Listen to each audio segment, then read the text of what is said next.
기도할게요.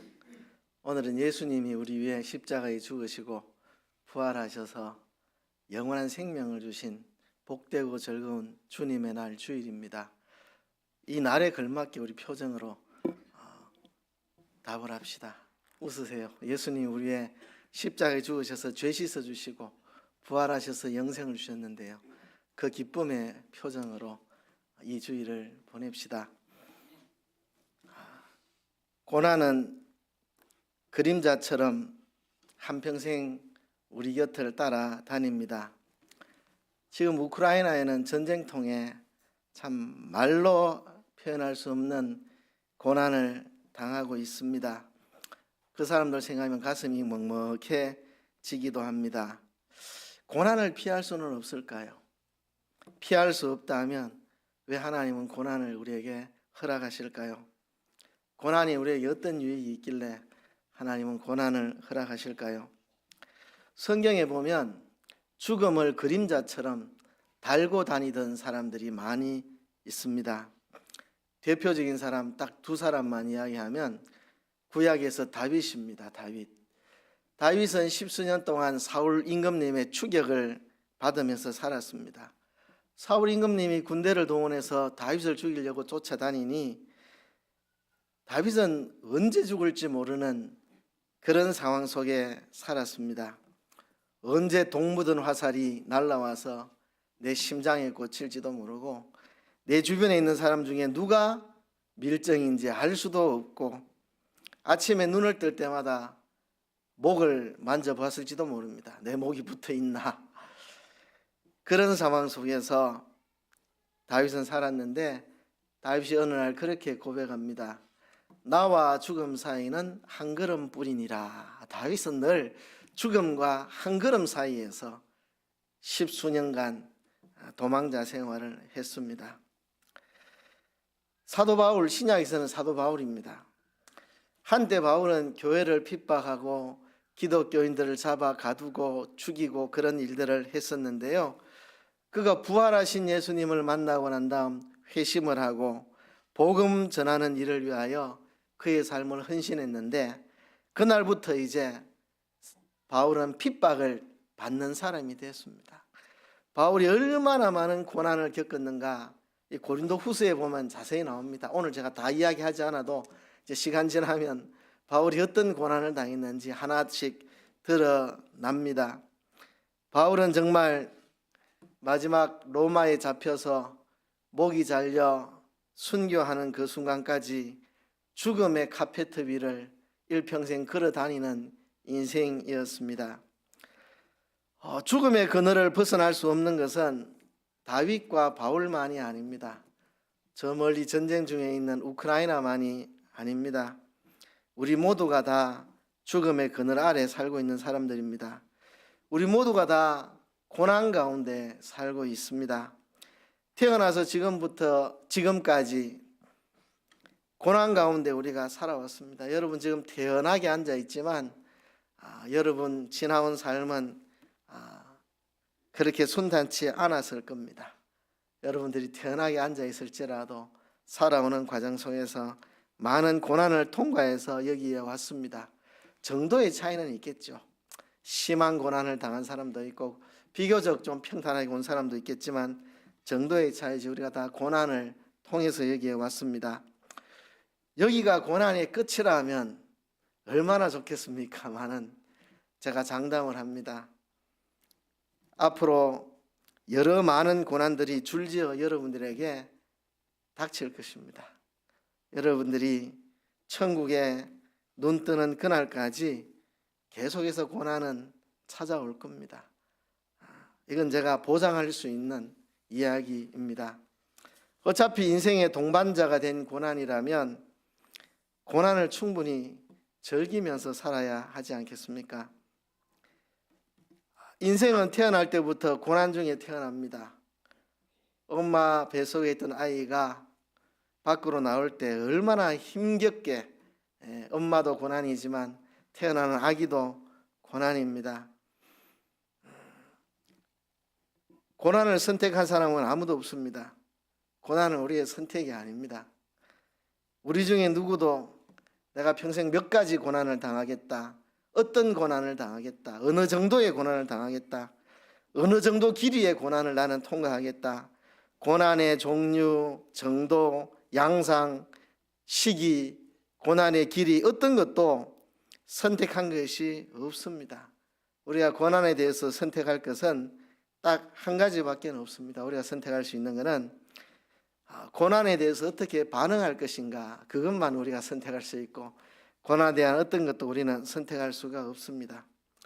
고난에 대해서 실망하고 좌절하고 낙심할 것인가, 아니면 파도 타기 선수가 파도를 타고 신나게 그렇게 움직이는 것처럼 우리가 고난을 파도로 해서 누리는 축복을 누리는 길을 갈 것인가, 고난 때문에 포기하고 실망할 것인가, 고난을 파도 타기처럼 즐기며 고난을 통해 주어지는 축복을 누리면서 살 것인가, 우린 둘 중에 하나를 선택하는, 그것만 선택할 수 있습니다. 우리는 고난을 당할 것인가 말 것인가, 고난을 오래 겪을 것인가 짧게 겪을 것인가, 어떤 고난을 당할 것인가, 아무것도 우리는 선택할 수가 없습니다. 우리가 선택할 수 있는 것은 고난 속에 담겨 있는 축복을 누리는 것, 그것만 선택할 수 있습니다. 고난이라고 하는 좀 험악한 포장지 속에 쌓여 있는 축복을 나의 것으로 누리느냐 못 누리느냐, 그것만 우리가 선택할 수 있습니다. 어떻게 하면 고난을 축복으로 바꾸어 누릴 수 있는가, 오늘 이 고린도후서를 통해서 여러분들과 생각해 보려고 합니다. 오늘 고린도후서 제일 앞부분을 읽었는데요, 이제 오늘부터 고린도후서 설교를 시작하기로 마음을 먹었습니다.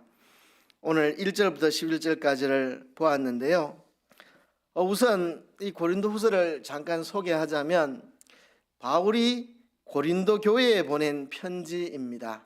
고린도라는 도시는 아가야라고 하는 지역에, 저 뒤에도 아가야가 하나 있는데요, 2층에 아가야가 하나 있는데 그 아가야가 아니고 아가야 지방, 이제 유럽의 아가야 지방에 고린도라는 도시가 있고, 바울이 거기에 2차 선교 여행 때 가서 고린도 교회를 개척을 했는데요, 그 바울이 개척했던 고린도 교회에 바울이 편지를 보내는데 총 몇 번을 보냈는지 우리가 정확히 알 수는 없으나 성경을 통해서 보면 한 4번의 편지를 보낸 것으로 보입니다. 우리에게 남아있는 편지는 2개입니다. 고린도전서와 고린도후서, 이 2개의 편지가 우리에게 성경으로 주어져 있고, 바울이 실제로 쓴 편지는 4번이었다고 추측이 됩니다. 이 고린도전서를 잘 읽어보면 고린도전서를 보내기 전에 바울이 먼저 보낸 편지가 하나 더 있다는 것을 알 수 있어요. 그래서 바울이 쓴 4통의 편지 중에 2번째 편지가 고린도전서고 4번째 편지가 고린도후서라고 우리는 생각을 합니다. 이 고린도전서는 고린도 교회의 내부를 다 이렇게 열어 보여주는 겁니다. 고린도 교회 안에 있던 수많은 문제들, 분쟁의 문제가 있었고요, 성도들끼리 다툼이 생겨가지고 법정 소송하는 문제까지 생겼고, 고린도 교회 안에는 우상의 제물을 먹는 문제 때문에 먹으면 된다, 먹으면 안 된다, 그런 문제도 있었고, 또 처녀들이, 과부들이 결혼을 할 것인가 말 것인가 하는 이런 문제도 거기에 있었고, 하여튼 여러 가지 고린도 교회의 문제들을 거기에 다루고 있습니다. 고린도전서를 보면 고린도 교회가 완전히 해부되어 있습니다. 고린도 교회 안에 있는 모든 문제들을 바울이 다 들추어내 가지고 바로 잡습니다. 그러니까 고린도 교회를 완전히 해부해 놓은 게 고린도전서라고 한다면, 고린도후서는 사도 바울을 완전히 해부해 놓은 겁니다. 사도 바울이 어떤 사람인지, 어떤 고난을 당했는지, 그 고난을 어떻게 바울이 이겨냈는지, 이 바울에 대해서 완전히 해부해 놓은 책이 이 고린도후서입니다. 우리가 바울이라면요, 일단은 기가 팍 죽습니다. 바울은 1차 선교여행 때에 유대인들의 미움을 받아가지고 돌에 맞아 죽었다고 하고 시체라 생각하고 던지고 갔는데 죽지 않고 살아나서 또 복음 전하러 다니고 있고, 어떻게 보면 사도 바울은 슈퍼맨 같습니다. 혈관에 혈액이 흐르는 게 아니라 무슨 석유가 흐르는 것 같고, 심장은 철로 만든 무슨 핵융합 심장을 가슴에 달고 있는 것 같고, 사도 바울은 정말 강철 같은 인간처럼 보입니다. 그래서 우리하고 종자가 다르다. 바울처럼 저 정도 슈퍼맨은 돼야 복음을 전하지, 우리 같은 사람이 어떻게 복음을 전하겠느냐, 이렇게 생각할 만합니다. 그런데 사도행전을 보면 바울은 슈퍼맨처럼 보입니다. 근데 고린도 후서를 보면 바울이 슈퍼맨이 아니었네, 우리랑 똑같은 사람이네 하는 것을 느낄 수 있습니다.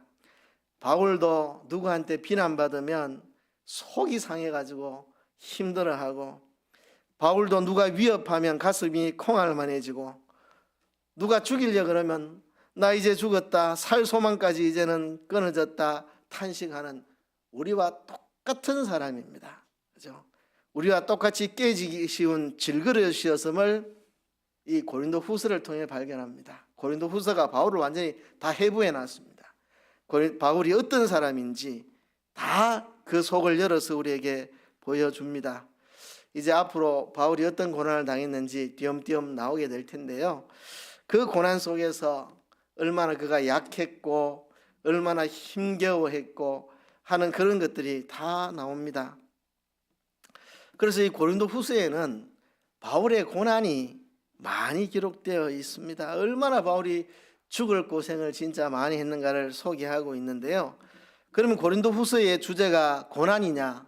그렇지 않습니다. 고린도 후서의 주제는 고난이 아닙니다. 고린도 후서는 그 고난과 함께 바울의 승리의 고백이, 승리의 노래가 힘차게 울려 퍼지는 게 고린도 후서입니다. 고린도 후서에 아주 많이 나오는 단어가 있습니다. 그게 바로 위로라는 단어입니다. 위로. 그렇죠? 고린도 후서가 13장까지밖에 없는데 위로라는 단어가 28번 나옵니다. 18번은 동사형으로 위로하다, 위로받다 이렇게 18번 나오고, 10번은 명사형으로 위로 이렇게 나옵니다. 위로, 위로하다, 위로받다 총 28번이 나옵니다. 그러니까 고린도 후서는 고난과 함께 위로로 가득 찬 책이 고린도 후서입니다. 사도 바울은 혹독한 고난을 당하면서 한숨 짓고 원망하고 좌절하고 불평하고 이렇게 하지 않고 그 고난을 뚫고 돌파하는 힘을 얻었습니다. 그게 위로입니다. 고난에 낙심하지 않고 고난을 뚫고 나갈 힘, 그게 바로 위로입니다. 하나님의 위로가 그에게 있었다는 것입니다. 바울은 내가 이렇게 많은 고난을 당했는데 하나님의 위로가 있어서 그 위로 덕분에 내가 고난을 돌파해서 나갈 수 있는 힘을 얻었다 하는 이야기를 이 고린도 후서를 통해서 합니다. 많은 사람들이 고난을 당하면 이 고난을 하나님의 축복으로 누리지 못하고 고난을 고통과 좌절과 실패로 허비하게 되는 이유가 뭐냐 하면 고난 앞에서 잘못된 질문을 하기 때문에 그렇습니다. 제가 수없이 여러분들에게 이야기했는데 또 이야기합니다. 지난번 통영의 어느 교회 일일 부흥에 초청받아서 욥기 설교를 했는데요, 그때도 이야기를 했습니다. 고난을 만나거든 왜라고 묻지 마시고 어떻게라고 물으세요. 그 교인들이 그 말에 굉장히 많은 도전을 받았다고 예배 후에 이야기를 하더라고요. 늘 고난이 오면 왜라고 물었다는 거죠. 왜 내가 이런 고난을 당해야 됩니까? 왜 하나님 내게 이런 고난 주십니까? 그렇죠? 우크라이나 사람들 뭔 잘못이 많다고 저렇게 전쟁통에 많은 사람들이 죽어나가고 저렇게 1년 넘게 고생을 해야 됩니까? 왜 그렇습니까? 고난 앞에서 우리가 왜라고 물어서는 안 됩니다. 우리는 그걸 알 수가 없습니다. 하나님이 우리에게 있어 필요해서 허락하신 고난인데 전지하신 하나님이 그 주권적인 능력으로 우리에게 허락하신 건데 우리 인간의 지혜로서는 그 고난의 이유를 알 길이 없습니다. 어차피 우리가 알 수 없고 하나님이 설명해 주신들 우리가 못 알아듣습니다. 그래서 고난의 이유를 알려고 할 필요도 없고 알 수도 없고 왜 이런 고난을 주냐고 묻지도 말아야 합니다. 우리가 고난 중에 물어야 될 게 있다면 어떻게라고 물어야 됩니다. 하나님, 이 고난을 내가 어떻게 감당해야 됩니까? 이 고난에서 내가 어떻게 반응해야 됩니까? 이 고난에 어떤 태도를 내가 취해야 됩니까? 하나님, 이 고난 앞에서 내가 어떻게 하기를 원하십니까? 어떻게라고 물으셔야 합니다. 그러면 이 고난이라고 하는 험한 포장지 속에 감추어 있는 축복의 보물을 우리의 것으로 만들 수가 있습니다. 왜 하나님 이 고난 주십니까? 내가 뭔 잘못했다고 이러십니까?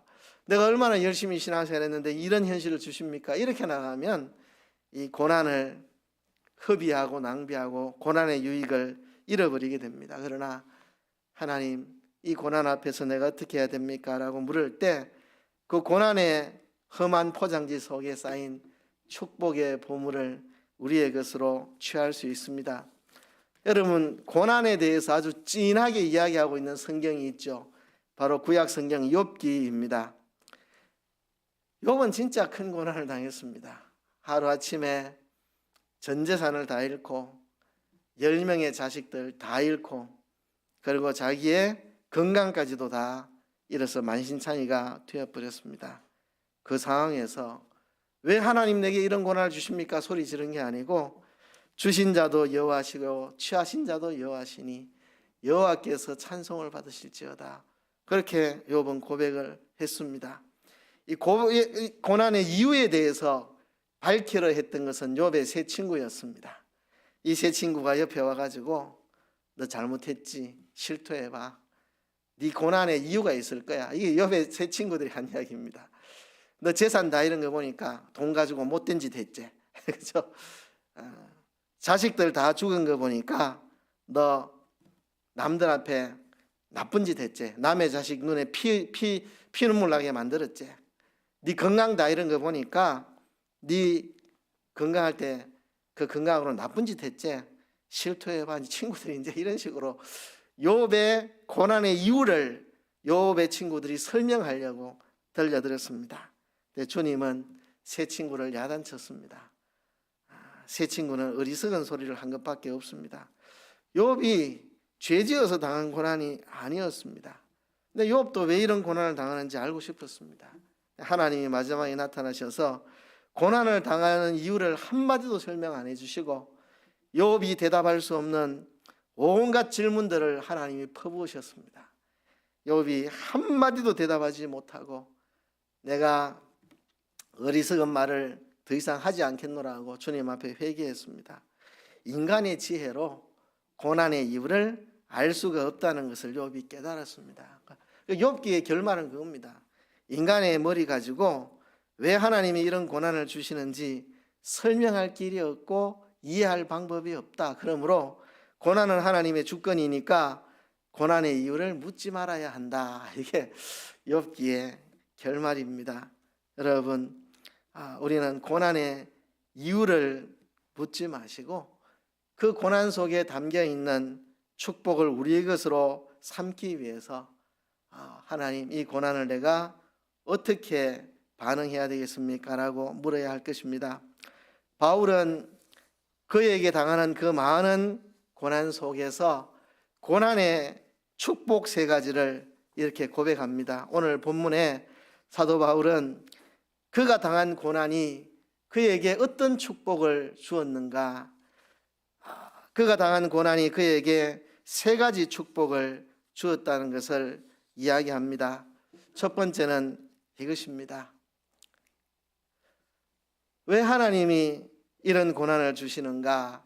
이 고난을 통해 어떤 축복을 주시기 위해서 이 고난을 허락하셨는가? 첫째는요, 하나님의 위로를 배우기 위해서, 우리가 하나님의 위로를 배우게 하기 위해서 고난을 주신 것이라 하는 것입니다. 3절과 4절 상반절을 보면 찬송하리로다 그는 우리 주 예수 그리스도의 하나님이시요 자비의 아버지시요 모든 위로의 하나님이시며 우리의 모든 환난 중에서 우리를 위로하사, 그렇게 말씀합니다. 바울은 찬송하고 있습니다. 자비의 하나님, 우리 주 예수 그리스도의 하나님, 자비의 하나님, 그렇죠? 우리 주 예수 그리스도의 하나님이 어떤 하나님입니까? 독생자 예수님 이 땅에 보내셔서 십자가의 피로 우리의 죄를 다 씻어주시고 부활하셔서 영생하는 생명을 주신 사랑의 하나님, 우리 주 예수 그리스도의 하나님, 사랑의 하나님, 자비의 아버지, 자비하신 아버지. 아버지가 자식에게 자비를 가지고 있죠. 자비의 아버지, 또 모든 위로의 하나님, 모든 위로의 하나님. 그러니까 우리가 어떤 일을 만나든지 모든 위로를 다 하실 수 있는 모든 위로의 하나님이 또 우리의 모든 환난 중에서 우리를 위로하사, 그러니까 하나님은 모든 위로의 하나님이고 우리의 모든 환난 중에 우리를 위로하시는 하나님. 모든이라는 말이 두 번 나옵니다. 모든 위로의 하나님, 모든 환난 중에 우리를 위로하시는 하나님. 그렇죠? 예, 고난을 우리에게 허락하신 것은 고난 속에서 하나님의 위로를 배우게 하기 위해서입니다. 하나님은 우리를 위로하시는 하나님입니다. 여러분, 위로라는 말이 한국어로 되어 있어 가지고 조금 실감이 잘 안 나는데요. 우리가 보통 통상적으로 우리 주변에서 서로 위로한다 할 때 뭐 이런 이야기 아니겠습니까? 울지 마, 괜찮아, 잘 될 거야. 뭐 재수 없다 생각해, 똥 밟았다 생각해, 좀 지나면 괜찮아질 거야. 이런 걸 위로라고 본문이 말하지 않습니다. 하나님께서 모든 위로의 하나님이고 모든 환난 중에 우리를 위로한다는 말은 이런 우리가 좀 참으면 좋아지겠지, 우리가 그렇게 위로하는 그런 위로를 말하는 게 아닙니다. 위로라는 말 헬라어로 파라칼론이라는 말입니다. 파라칼론. 파라라는 말은 옆에서라는 말입니다. 옆에서 있는 걸 파라라고. 파라칼론. 칼레오라는 말에서 나온 칼론인데요. 칼레오라는 말은 부르다는 말입니다. 옆에서 부르는 겁니다. 옆에서 부르는 거. 제가 한 10여 년 전에 몸이 되게 아팠습니다. 저는 여기서 목회를 그만둬야 되나 싶을 정도로 몸이 아팠던 적이 있습니다. 강단에 1시간 서 있지를 못해서 여기를 꽉 잡고 다리에 힘이 없어가지고 부들부들 떨면서 설교를 해야 됐던 그 힘든 시기가 있었습니다. 그때 불면증이 와가지고 밤에 잠을 못 자고 너무 힘들 때 제가 뭐 했겠습니까? 여보, 내 옆에 와줘요. 여보, 내 옆에 와줘요. 내가 잠을 못 자니까 아내가 딴 방에 가서 내 잠 편하게 자라고 딴 방에 가 있는데 나는 마음이 힘들어서 여보, 내 옆에 와 있어줘. 내 옆에. 뭘 도와줄까? 아내가 묻는데 그냥 내 옆에 있어주면 돼. 내 옆에 있어주면 돼. 그러면 돼. 이렇게 그 힘든 시기를 이렇게 아내가 옆에서 있어줘서 잘 통과했습니다. 종합병원 검사하니까 이 호르몬 문제라고 약 한 1, 2주 먹으니까 다 치료되더라고요. 하여튼 그 짧은 시기 몇 주간 굉장히 힘든 시기를 보냈는데 그때 옆에 누군가 있어줄 때 이게 참 그렇게 힘이 되더라고요. 아내가 옆에 있어주는 그 힘으로 제가 그 시련을 잘 통과를 했죠. 위로라는 건 그겁니다. 하나님이 내 곁에 계셔가지고 내 곁에 계셔서 그 시련을, 그 고난을 통과할 수 있도록 힘을 주시는 걸 말합니다. 그 어려움을 견뎌 나갈 수 있도록 내 곁에서 나를 도와주시고 격려해 주시고 용기 주시고 그 시련을 헤쳐나갈 수 있도록 도와주시는, 그게 바로 위로라는 말입니다. 파라칼론. 파라라는 말은 옆에, 칼레오 하는 말은 부른다. 옆에서 우리를 부르시는 겁니다. 힘들제, 내가 함께 있다, 두려워 말아라, 용기 주시고 그 어려움을 통과할 수 있도록 힘을 주시는 것, 그게 바로 위로입니다. 여러분, 성경을 읽어보면 참 위로의 하나님이 이런 분이구나 느끼는 대목들이 많이 나옵니다. 사도 바울의 생애를 이렇게 쭉 보면요, 사도행전에 바울이 너무너무 힘들 때마다 예수님이 나타나셔서 바울 옆에 서주시고 바울을 불러주시고, 그죠? 바울에게 힘을 주십니다. 네가 로마도 보아야 하리라. 그죠? 바울이 갇혀가지고 너무 힘들 때 예수님 나타나셔서 힘을 주시고, 그죠? 항상 힘을 주십니다. 옛날에 그런 설교를 한 적이 있는데, 제가 청주에 있을 때인지 대구에 있을 때인지 바울 곁에 서신 예수님, 바울 곁에 서신 예수님, 바울이 정말 힘들 때마다 주님이 나타나서 바울 곁에 서시는 모습이 사도행전에 몇 번 나타납니다. 그게 바로 위로입니다. 위로. 구약에서 보면 아브라함이 하나님의 명령을 받고 갈 바를 알지 못하고 고향을 떠나 낯선 땅 가나안 땅에 와서 사는데요, 아브라함이 힘들만 하면 하나님이 나타나십니다. 아브라함아, 나는 너의 상급이요 방패다. 아브라함이 힘들만 하면, 흔들릴만 하면 하나님 딱 나타나셔서 내가 너의 방패와 상급이다. 계속 그렇게 아브라함을 옆에서 격려하시고 그 시련을 통과할 수 있도록 만들어주시는, 그게 바로 위로입니다. 여러분, 우리가 기도하면 하나님 어려움이 안 오게 해주세요, 지금 와 있는 어려움 물러가게 해주세요, 이렇게 기도하는데요, 환난을 없애달라고 기도하는 게 능사는 아닙니다. 환난을 통과할 수 있도록 하나님의 위로를 경험하게 해달라고 우리가 기도해야 되지 않겠습니까? 여러분, 충치 때문에 고생하신 분들, 자, 충치 안 걸릴 수 있는 기가 막힌 방법을 알려드릴까요? 치과 가서 이를 다 뽑아버리세요. 그럼 충치 다시는 안 걸립니다. 무좀 때문에 고생하시는 분들 평생 발 무좀 안 걸리게 제가 해드릴 수 있습니다. 발을 잘라내면 두 번 다시 발에 무좀 안 생깁니다. 좀 더 심각한 이야기를 해볼까요? 두통 때문에 고생하는데 두통 안 생기게 하는 차마 말을 못하겠습니다. 여기까지만 하겠습니다. 더 이상 말하면 너무 잔인해서 제가 말하지 않겠습니다. 여러분, 환난을 제거해달라고 하는 게 그게 정답이 아닙니다. 그렇죠? 환난이 우리에게 필요해서 하나님 주시는 건데, 시련이 고난이 우리에게 필요해 주시는 건데, 시련이 없게 해달라는 말은 무좀 안 걸리기 위해서 발 잘라달라는 이야기랑 똑같은 이야기고, 충치 안 생기게 입 뽑아달라는 이야기하고 똑같은 이야기입니다. 그렇죠? 하나님은 놀라운 축복을 고난이라고 하는 포장지로 싸가지고 우리에게 주시는데, 그 고난을 갖다가 무조건 안 오게 해달라고 하면 하나님의 복을 거절하는 것과 같습니다. 이 고난을 통해서 우리는 하나님의 위로를 배웁니다.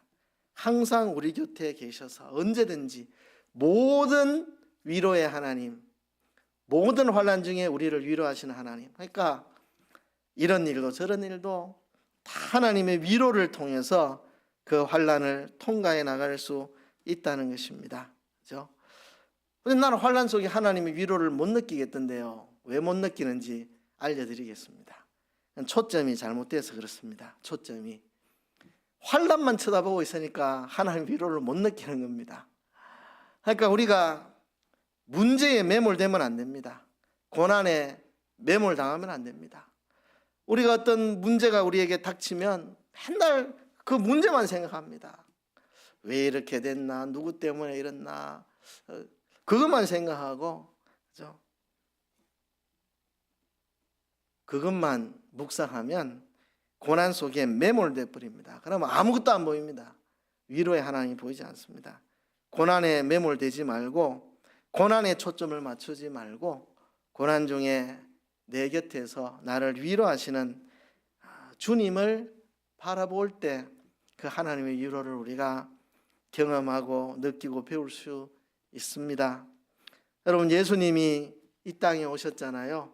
죄인된 우리를 구원하기 위해 예수님 오셨는데, 예수님이 떠나가시면서 내가 너희에게 또 다른 보혜사를 보내주겠다, 성령을 말하죠.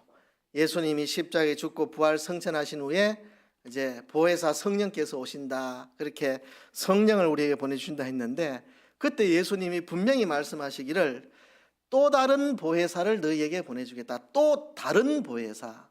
그러니까 원래 보혜사가 한 분 있는데 또 다른 보혜사가 성령이라고 말하거든요. 원래 있는 보혜사는 누구냐? 예수님이 보혜사라는 겁니다.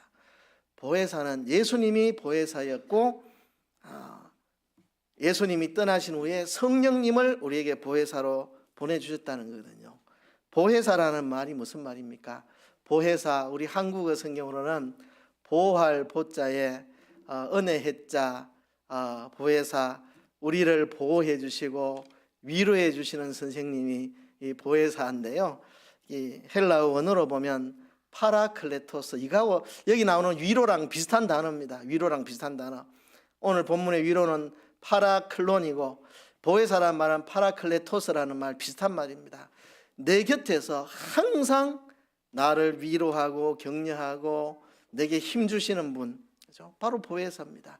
예수님이 이 땅에서 그 역할을 했습니다. 그죠? 제자들에게 늘 제자들 곁에서 제자들을 격려하고 위로하고, 또 수많은 무리들에게 낙심하고 좌절하고 실망하고 그들에게 늘 그 곁에서 그들을 위로하고 힘주고 격려하고 하셨던 예수님. 이제 예수님이 떠나게 되실 때 내가 또 다른 보혜사를 보내줄게, 걱정하지 마라, 내가 없어도 괜찮다. 또 다른 보혜사이신 성령님이 오셔가지고 항상 성령께서 너희 곁에서 너희를 위로하고 격려하고 힘주실 것이다. 내가 간다고 두려워하지 마라. 나 말고 또 다른 보혜사가 너희에게 온다. 그분이 바로 성령님이다. 그렇게 말씀을 하셨죠. 우리는 고난을 통해서 어떤 축복을 누리게 되느냐? 하나님의 위로를 배우게 됩니다. 그래서 위로를 통해서 고난을 이겨나가게 되는 거죠. 두 번째는 하나님의 위로를 전하기 위하여 하나님의 위로를 전하는 사람이 됩니다. 이것이 고난이 우리에게 주는 축복입니다. 본문에 보면 우리로 하여금 하나님께 받은 위로로서 모든 환난 중에 있는 자들을 능히 위로하게 하시는 이시로다. 여러분, 고생 안 해본 사람이 고생한 사람한테 위로하는 건 위로가 되겠습니까? 그렇죠? 아픔을 겪어본 사람이, 지금 아픔을 겪는 사람이 위로할 때 위로가 되지, 그렇죠? 파산해본 사람이 파산당한 사람을 위로할 수 있지.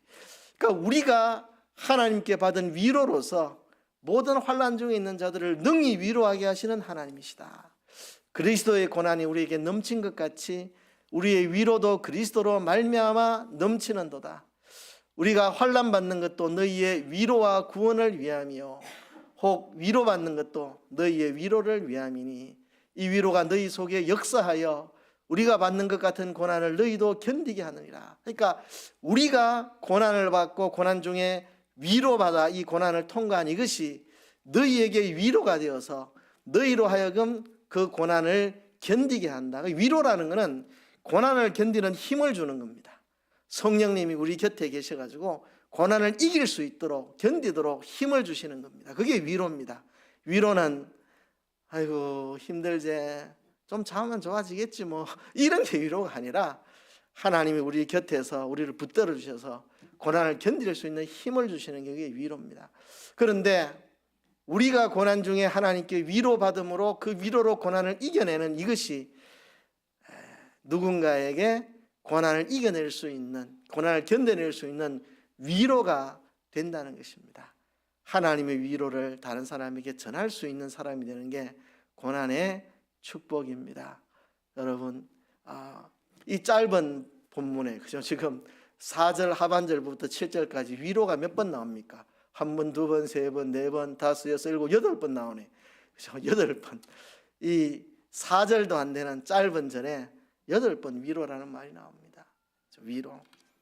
이 위로를 다른 사람에게 전하기 위해서 우리가 고난 중에 하나님의 위로를 통해 고난을 잘 견뎌내면 이것이 누군가 고난당하는 자에게 위로가 되어 그도 고난을 이기게 만들어 준다는 것입니다.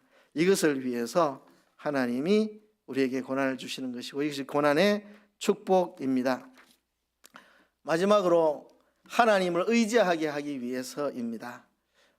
본문 8절과 9절에 보면 이렇게 말씀을 합니다.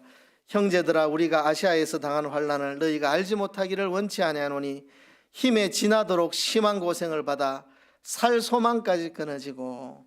여러분, 바울이 얼마나 고생을 많이 했는지, 힘에 지나도록 심한 고생을 받아, 그러니까 진짜야 내 힘으로 견딜 수 없는 고난을 당했는데 살 소망까지 끊어졌다. 이제 나 죽었다, 이제 포기해야 되겠다, 이 정도까지 왔다는 거죠. 그래서 9절에는 우리 마음에 사형 선고를 받은 줄 알았으니 이는 우리로 자기를 의뢰하지 말고 오직 죽은 자를 다시 살리시는 하나님만 의뢰하게 하심이라. 왜 이렇게 죽을 지경에 바울을 몰아넣느냐? 내 힘으로 안 된다는 걸 깨닫고, 이제 내 힘으로 할 수 없다는 걸 깨닫고, 내 마음에 사형 선고까지 받아서 이제 내 힘으로 할 수 있는 일이 없다. 그 상황에서 오직 내 자신을 의지하지 않고 하나님을 의지하게 하려고, 하나님 의지하게 하려고. 시련이 없으면 하나님 의지 안 합니다. 그렇죠? 내 힘으로 다 할 수 있는 것처럼 껍죽거리면서 합니다. 이 시련 속에서 이제 사형 선고까지, 내 마음의 사형 선고, 난 이제 완전히 죽었다, 이제 끝이다, 그 고난의 끄트머리에 가서 하나님 두 손 들었습니다. 내 힘으로 할 수 없습니다. 하나님 도와주세요. 하나님을 의지합니다. 이렇게 항복하고 하나님 의지하고 하나님 붙잡는 거거든요. 이게 하나님을 의지하게 하기 위해서 우리에게 이 고난을 주신 것입니다. 여러분, 아프리카에 가면 기린이라는 동물이 있는데요. 기린이 새끼 낳을 때 이렇게 한다고 합니다. 이제 기린이 이제 앞발부터 먼저 나오고 머리 나오고, 근데 그 바로 쑥 나오는 게 아니고 한 30-40분 시간이 걸린다 그럽니다. 그러니까 그 30-40분 동안 얼마나 죽을 고생이겠습니까? 그죠? 그러다가 이제 툭 떨어진답니다. 툭 떨어져요. 툭 떨어지는데 이 엄마 기린이 높이가 높으니까 엉덩이가 땅에서 한 3m 정도 된대요. 그러면 3m라 쿵 떨어지는 겁니다. 태어나자마자 30-40분 고생해서 이제 살았다고 떨어지는데 살았는 게 아니고 3m 밑으로 쿵 떨어집니다. 그래서 부들부들 떨고 있으면 엄마가 어떻게 하느냐 하면 발로 찬답니다. 네 발로 스스로 일어설 때까지 발로 차버린답니다. 이렇게 매정한 엄마가 있나 싶지만 자식을 사랑해서 그렇게 하는 겁니다. 이 아프리카 이 초원에서 언제 어떤 맹수가 잡아먹을지 모르는데 엄마 옆에 딱 붙어 서 있어야 죽지 않습니다.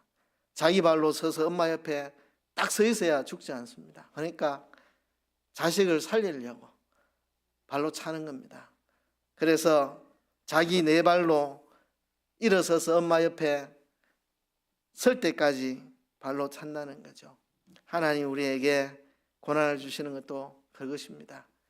하나님을 의지하게 하기 위해서 그렇게 하시는 겁니다.